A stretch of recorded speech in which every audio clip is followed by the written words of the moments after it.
Dikutip dari All That's Interesting, narapidana akan mendapatkan penghasilan sekitar $8 atau sekitar Rp122.000 per hari dari pekerjaannya.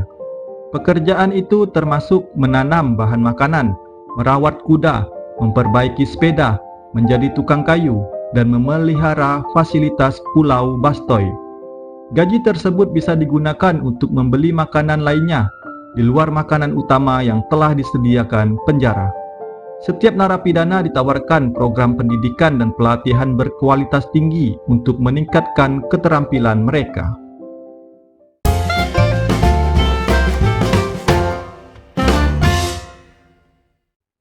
Assalamualaikum warahmatullahi wabarakatuh. Apa kabar kalian nih, geng? Saya Alfian. Di video kali ini kita akan membahas tentang penjara terbaik di seluruh dunia, di mana penjara ini benar-benar memanusiakan manusia. Dan terbukti, sistem hukum di negara ini mampu membuat mantan napinya tidak mengulangi kesalahannya kembali. Penjara di negara manakah itu, geng? Sebelum kita lanjut, yuk geng, tekan tombol subscribe-nya, dan bagi kalian yang udah subscribe, saya ucapkan terima kasih. Yuk langsung kita bahas geng di Yuk Belajar Bersama. Let's go!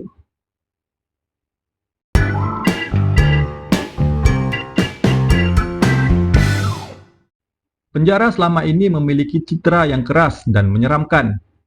Namun, kondisi berbeda justru terjadi di Norwegia. Pendekatan yang dilakukan negara itu terhadap peradilan pidana lebih berfokus pada reformasi dibandingkan hukuman berat. Salah satu penjara di Norwegia yang paling terkenal adalah penjara Bastoy, yang terletak di Pulau Bastoy, sekitar 122 km dari ibu kota negara Norwegia, Oslo.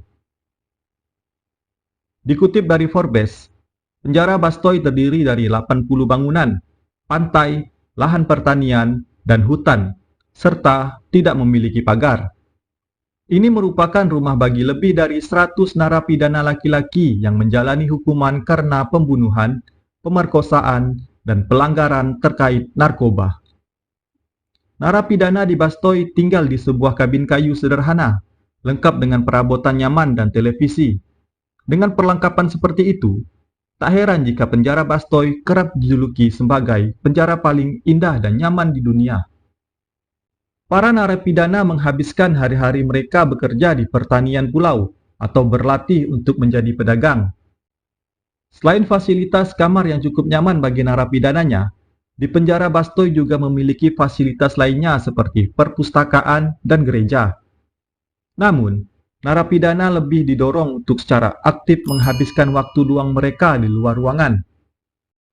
Jadi, narapidana di sana hanya status saja sepertinya. Tetapi jika dilihat-lihat, mereka hanya seperti orang-orang yang sedang dikarantina saja. Mereka tidak mendapatkan siksaan agar mereka jera untuk mengulangi kejahatan yang pernah mereka lakukan sebelumnya. Dan yang menariknya, penjara ini juga mengizinkan beberapa pengunjung untuk menginap selama akhir pekan di apartemen khusus pengunjung. Satu-satunya peraturan yang tegas adalah bahwa narapidana diharuskan bekerja. Nantinya, mereka akan menerima imbalan gaji yang dapat dibelanjakan di toko penjara. Dikutip dari All That's Interesting, narapidana akan mendapatkan penghasilan sekitar $8 atau sekitar Rp122.000 per harinya dari pekerjaannya.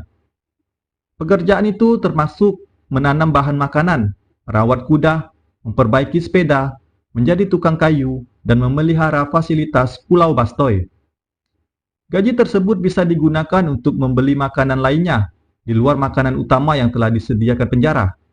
Setiap narapidana ditawarkan program pendidikan dan pelatihan berkualitas tinggi untuk meningkatkan keterampilan mereka. Meski menampung para pelaku kejahatan berat termasuk pembunuhan dan pemerkosaan, namun penjara ini memiliki tingkat pelanggaran ulang terendah di Eropa. Hanya 16% dari narapidana penjara Bastoy yang melakukan pelanggaran ulang. Jauh lebih rendah dari rata-rata negara yang ada di Eropa yang mencapai 70%. Ini kan keren ya. Walaupun di penjara, narapidana di sana masih bisa bekerja dan mendapatkan upah di sana. walaupun nominal yang didapatkan tidaklah besar di saat mereka kerja di luar penjara. Tapi, sistem penjara seperti ini hanya bisa dilakukan di negara yang tindak kriminalnya rendah ya, geng. Selain itu juga, Norwegia ini juga termasuk dalam salah satu negara teraman di dunia. Hal ini terbukti selama 1 dekade ini, Norwegia mengalami penurunan kasus tindak pidana, yaitu sebanyak 90.000 kasus. Hal ini setara dengan penurunan tingkat kejahatan dari 79 per 1000 penduduk pada tahun 2012 menjadi 56 per 1000 penduduk pada tahun 2022. Dan sistem ini tidak mungkin bisa dipakai di negara kita Indonesia, karena pastinya ini akan membuat bahagia para koruptor dan juga gembong narkoba. Lagi pula, tindak kriminal di Indonesia ini masih tinggi, jadi sistem ini bukanlah solusi untuk pemerintah. Ini kalau ada yang nganggur, daripada kalian bingung-bingung, coba aja ke Norwegia, geng. Buat kasus di sana, kalau di penjara Bastoy kan lumayan tuh, geng. Makan, tempat tinggal, dan fasilitasnya gratis. Udah itu, langsung dapat kerja lagi. Gimana, geng? Ada yang tertarik? Coba tulis di kolom komentar. Sebelum kita lanjut, yuk geng, tekan tombol subscribe-nya. Dan bagi kalian yang udah subscribe, saya ucapkan terima kasih.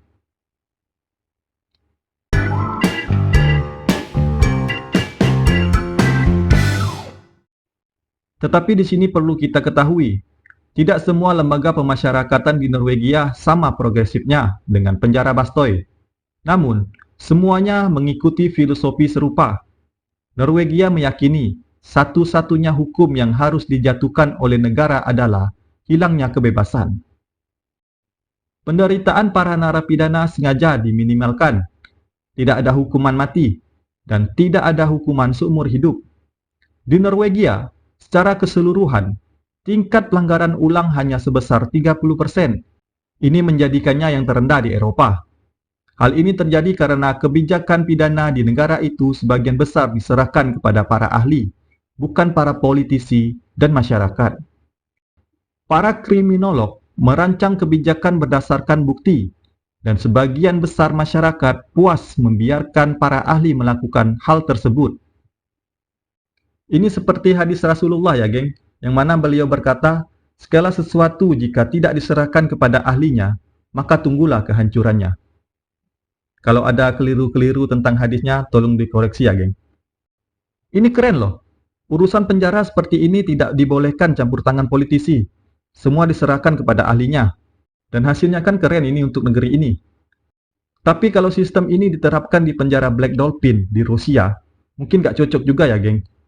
Oh iya, penjara Black Dolphin ini kapan-kapan akan kita bahas, geng. Karena sistem atau situasi di penjara ini adalah kebalikan dari penjara Bastoy ini, geng. Kalau kalian pengen di video selanjutnya langsung kita bahas penjara Black Dolphin ini, yuk komen, geng.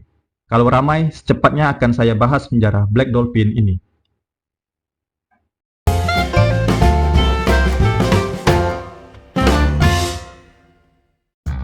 Oke lah, geng.